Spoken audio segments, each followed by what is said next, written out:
Very good evening to all of you. मैं पूनम सिंघल। आज हम डिस्कस कर रहे हैं 12th क्लास ज्योग्राफी की सेकंड पीवाईक्यू सीरीज का पार्ट 4।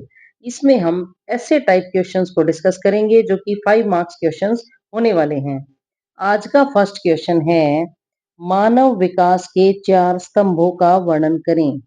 मानव विकास यानी ह्यूमन डेवलपमेंट का मुख्य उद्देश्य केवल आर्थिक प्रगति ही नहीं बल्कि मनुष्य की क्षमता, अवसर और जीवन स्तर में सुधार करना है। इसका मतलब है कि केवल आर्थिक प्रगति से ही मानव का विकास नहीं होता बल्कि मनुष्य को अपनी क्षमता, अवसर और जीवन स्तर में सुधार करने के साथ ही संपूर्ण मानव विकास संभव हो पाता है। संयुक्त राष्ट्र विकास कार्यक्रम यानी यूनाइटेड नेशन डेवलपमेंट प्रोग्राम ने मानव विकास को बेहतर ढंग से समझाने के लिए उसके 4 प्रमुख स्तंभ बताए हैं। 4 प्रमुख स्तंभ इस प्रकार हैं। फर्स्ट है उत्पादकता यानी प्रोडक्टिविटी। मानव विकास का पहला स्तंभ व्यक्ति की उत्पादक क्षमता को बढ़ाने पर जोर देता है। शिक्षा, स्वास्थ्य और कौशल विकास के माध्यम से व्यक्ति अधिक कुशल बनता है। यानी बेहतर शिक्षा प्राप्त करने से किसी भी मनुष्य का स्वास्थ्य बेहतर होने से और कौशल विकास यानी स्किल डेवलपमेंट, किसी भी स्किल को अगर इंसान सीखता है, डेवलप करता है तो उसके माध्यम से व्यक्ति अधिक कुशल बन जाता है और इससे रोजगार के अवसर बढ़ते हैं, उसकी आय में वृद्धि होती है। क्योंकि अगर हम हायर एजुकेशन लेते हैं या स्वास्थ्य हमारा बहुत बेहतर होता है और किसी भी स्किल को सीख लेते हैं तो उससे रोजगार हमें ज़्यादा मिलने के और ज़्यादा बेहतर मिलने के चांसेस बढ़ जाते हैं। इसी से आय में वृद्धि होती है। नेक्स्ट पॉइंट है, उत्पादकता बढ़ने से परिवार और देश दोनों का आर्थिक विकास तेज होता है। बिल्कुल, क्योंकि अधिक आय होगी और अधिक कैपेबल होंगे हम किसी भी काम को करने के लिए तो हमारा परिवार भी उन्नति करेगा और उसके साथ-साथ देश का भी बहुत आर्थिक विकास हो पाएगा। नेक्स्ट पॉइंट है समानता यानी इक्विलिटी। समानता का अर्थ है समाज में हर व्यक्ति को समान अवसर मिले। जाति, धर्म, लिंग या आर्थिक स्थिति के आधार पर कोई भेदभाव ना हो। किसी भी रूप में, चाहे वो रोजगार के रूप में हो या शिक्षा के स्तर पर हो, हर तरीके से समाज के प्रत्येक व्यक्ति को समान अवसर प्राप्त होना चाहिए। किसी भी प्रकार की जाति, धर्म, लिंग या आर्थिक स्थिति के आधार पर उनके साथ कोई भी भेदभाव ना हो। इसी को इक्विटी या समानता कहा जाता है। शिक्षा, स्वास्थ्य, रोजगार और संसाधनों तक सभी की पहुंच जो है वो बराबर होनी चाहिए। मानव विकास का यह आधार बनती है। समानता सामाजिक न्याय और संतुलित विकास सुनिश्चित करती है। बिल्कुल, समानता के कारण सामाजिक न्याय और संतुलित विकास संभव हो पाता है। नेक्स्ट पॉइंट है सततता यानी सस्टेनेबिलिटी। सततता का अर्थ है कि ऐसा विकास जो वर्तमान की जरूरतों को पूरा करे और परंतु भविष्य की जो पीढ़ियां हैं उनके लिए संसाधनों को नुकसान न पहुंचाए। यानी भविष्य की पीढ़ियों के लिए भी संसाधन बचे रह जाएं। प्राकृतिक संसाधनों जैसे जल, वन, भूमि, ऊर्जा का संरक्षण आवश्यक हो। नेक्स्ट पॉइंट है पर्यावरण संरक्षण, संतुलित आर्थिक उपयोग और दीर्घकालीन योजना। ये सभी मिलकर सतत विकास का आधार बनाती हैं। सततता से मानव विकास स्थायी और दीर्घकालीन बनता है। बिल्कुल, सस्टेनेबल डेवलपमेंट जब हम करते हैं यानी सतत विकास की जब हम बात करते हैं तो यह मानव विकास को स्थायी और दीर्घकालीन भी बनाता है। नेक्स्ट पॉइंट है सशक्तिकरण यानी एम्पावरमेंट। सशक्तिकरण लोगों को निर्णय लेने की शक्ति और आत्मनिर्भरता प्रदान करता है।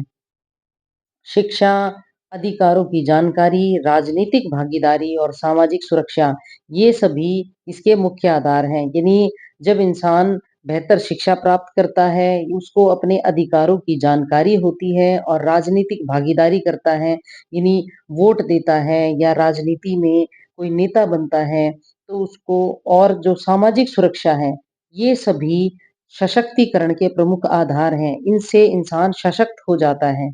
यानी इससे क्या होता है व्यक्ति अपनी क्षमता का भरपूर उपयोग कर पाता है। सशक्त व्यक्ति समुदाय विकास की प्रक्रिया में सक्रिय भागीदारी निभा सकते हैं। बिल्कुल जो भी सशक्त व्यक्ति होंगे, वो संपूर्ण समुदाय और संपूर्ण देश की प्रक्रिया में, ये विकास की प्रक्रिया में सक्रिय भागीदारी निभाते हैं। निष्कर्ष होगा, मानव विकास के चारों स्तंभ उत्पादकता, समानता, सततता और सशक्तिकरण एक दूसरे के पूरक हैं। ये मिलकर ऐसा समाज बनाते हैं जहाँ व्यक्ति आर्थिक, सामाजिक, पर्यावरणीय और मानसिक रूप से पूर्ण विकास प्राप्त कर सके। तो ये था हमारा फर्स्ट क्वेश्चन। अब सेकंड क्वेश्चन पर चलते हैं। विश्व में जनसंख्या के घनत्व और वितरण को प्रभावित करने वाले कारकों की विवेचना कीजिए। विश्व में जनसंख्या का जो वितरण है वो समान नहीं है। कहीं बहुत अधिक जनसंख्या है, जैसे पूर्वी एशिया, दक्षिणी एशिया, और कहीं पर बहुत कम जनसंख्या है, जैसे रेगिस्तान या ध्रुवीय क्षेत्र। जनसंख्या के इस घनत्व और वितरण को कई प्राकृतिक, सामाजिक, आर्थिक और राजनीतिक कारक प्रभावित करते हैं। ये मुख्य कारक इस प्रकार हैं। भौतिक कारक, जलवायु, मध्यम एवं अनुकूल जलवायु वाले जो क्षेत्र हैं, वो यूरोप, भारत का जो उत्तरी मैदान है, वो वहाँ पर क्या होता है, अनुकूल जलवायु पाई जाती है, जिसके कारण अधिक जनसंख्या वहाँ पर दिखाई देती है या अधिक जनसंख्या प्राप्त होती है। जबकि जो अत्यधिक गर्म और ठंडे या शुष्क क्षेत्र हैं, जैसे सहारा, मरुस्थल या टुंड्रा क्षेत्र, कम आबादी वाले होते हैं। क्योंकि सहारा में बहुत ज़्यादा गर्मी होती है और शुष्क क्षेत्र है ये, तो टुंड्रा में बहुत ज़्यादा ठंड होती है, तो इसीलिए वहाँ पर आबादी कम पाई जाती है।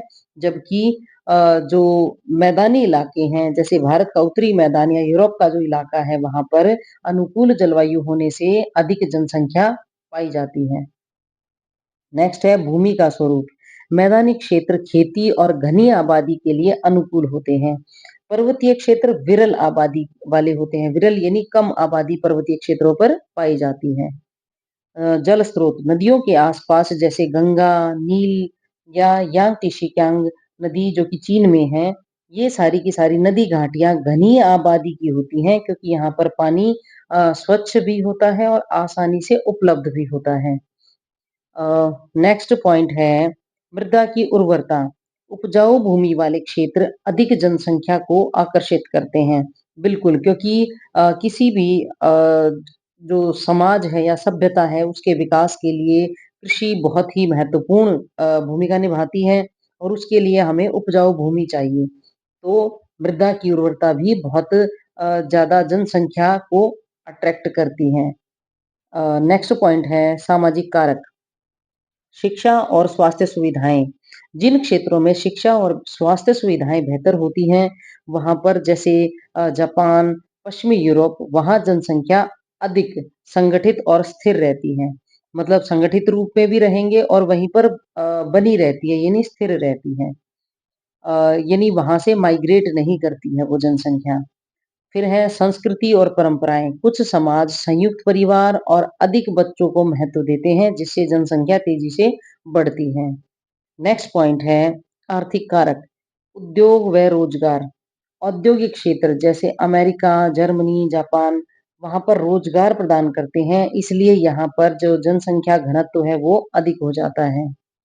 नेक्स्ट पॉइंट है कृषि विकास। कृषि आधारित और सिंचाई संपन्न क्षेत्र भी जनसंख्या को आकर्षित करते हैं। नेक्स्ट पॉइंट है व्यापार और परिवहन। बंदरगाह से शहर जो हैं, टोक्यो, मुंबई, न्यूयॉर्क आदि गतिविधियों के कारण अत्यधिक जनसंख्या वाले होते हैं, क्योंकि बंदरगाहें हैं, यहाँ पर आयात निर्यात होता रहता है, लोगों को रोजगार प्राप्त होता है, इसी वजह से वहाँ पर अत्यधिक जनसंख्या पाई जाती है। नेक्स्ट पॉइंट है राजनीतिक कारक। राजनीति, एक तो स्थिर शासन। राजनीतिक रूप से स्थिर और सुरक्षित देश जनसंख्या को आकर्षित करते हैं, क्योंकि यदि स्थिर शासन व्यवस्था वहाँ पर मिलेगी या सुरक्षित लोग अपने आप को महसूस करेंगे, तो वहाँ पर लोग ज़्यादा रहना पसंद करते हैं। तो इसी वजह से जनसंख्या वहाँ है घनी हो जाती है। नेक्स्ट पॉइंट है सरकारी नीतियां, प्रवासन, बसावट या जनसंख्या नियंत्रण जैसी नीतियां जनसंख्या वितरण को प्रभावित करती हैं। नेक्स्ट पॉइंट है ऐतिहासिक कारक। पुराने सभ्यता केंद्र जैसे मिस्र, सिंधु घाटी सभ्यता या चीन सभ्यता आदि आज भी घनी आबादी वाले क्षेत्र हैं, क्योंकि यहाँ हजारों वर्षों से मानव की बसावट रही है। निष्कर्ष रूप में देखते हैं, विश्व में जनसंख्या का घनत्व और वितरण अनेक प्राकृतिक, आर्थिक, सामाजिक और राजनीतिक कारकों से प्रभावित होता है। यहाँ जीवन, आजीविका और संसाधनों की उपलब्धता अधिक होती है, तो वहां पर जनसंख्या का घनत्व अधिक पाया जाता है। अब देखते हैं नेक्स्ट क्वेश्चन। नेक्स्ट क्वेश्चन है स्वेज नहर मार्ग पर संक्षिप्त नोट लिखिए। स्वेज नहर मार्ग विश्व के सबसे महत्वपूर्ण समुद्री व्यापार मार्गों में से एक है, जो भूमध्य सागर को लाल सागर से जोड़ता है। यह मिस्र में स्थित एक कृत्रिम जलमार्ग है, जिसे 1869 ईस्वी में खोल दिया गया था या बनाया गया था। इस मार्ग ने यूरोप से एशिया के बीच की दूरी, यानी यूरोप से एशिया के बीच की दूरी को बहुत ही कम कर दिया है, जिससे अंतरराष्ट्रीय व्यापार अत्यधिक तेज, सस्ता और सुविधाजनक हो गया। देखते हैं इसके कुछ मेन पॉइंट्स। फर्स्ट है स्थान एवं विस्तार। स्वेज नहर उत्तरी पोर्ट सईद से शुरू होकर दक्षिणी पोर्ट स्वेज तक जाती है। नेक्स्ट पॉइंट है इसकी लंबाई लगभग 193 किलोमीटर है। यह पूरी तरह से समुद्र तल पर बनी हुई है। निर्माण का उद्देश्य यूरोप और एशिया के बीच समुद्री यात्रा को छोटा करना था। जो यूरोप और एशिया के बीच आयात निर्यात के लिए जो समुद्री यात्रा की जाती थी, उसी को छोटा करना इनका मेन उद्देश्य था। केप ऑफ गुड होप, यानी अफ्रीका का जो दक्षिणी छोर है उसको केप ऑफ गुड होप बोला जाता है। उसका लंबा चक्कर लगाने की आवश्यकता समाप्त करता है यह। अब नेक्स्ट पॉइंट देखते हैं व्यापारिक महत्व। यूरोप से भारत, चीन, जापान और दक्षिण पूर्व एशिया का मुख्य मार्ग यही है। यानी अ, भारत से चीन, जापान और दक्षिण पूर्वी एशिया में आयात निर्यात के लिए यह बहुत ही महत्वपूर्ण व्यापारिक मार्ग है। विश्व के लगभग 12 से 15% समुद्री व्यापार इसी मार्ग से होकर गुजरता है। यहाँ पर तेल, गैस, मशीनरी, उपभोक्ता वस्तुएं, इनका विशाल व्यापार इसी मार्ग से होता है। नेक्स्ट पॉइंट है दूरी में कमी। इस नहर से होकर यूरोप से भारत की दूरी लगभग 7000 किलोमीटर तक कम हो गई है। समय और ईंधन की भारी बचत होती है। नेक्स्ट पॉइंट है सामरिक और राजनीतिक महत्व। मध्य पूर्व के तेल निर्यात के लिए यह जीवन रेखा है। विश्व राजनीति में इसकी स्थिति अत्यंत रणनीतिक है, इसीलिए इसका नियंत्रण हमेशा महत्वपूर्ण रहा है। अब इसका निष्कर्ष देखते हैं। स्वेज नहर मार्ग वैश्विक अर्थव्यवस्था और व्यापार की धुरी है। इसने यूरोप एशिया के परिवहन को अधिक तेज, सुरक्षित और किफायती बनाकर विश्व व्यापार को नई दिशा प्रदान की है। आज के लिए इतना ही, और स्वेज नहर को आप शॉर्ट्स में देखना ना भूलें। Thank you very much. Have a nice day.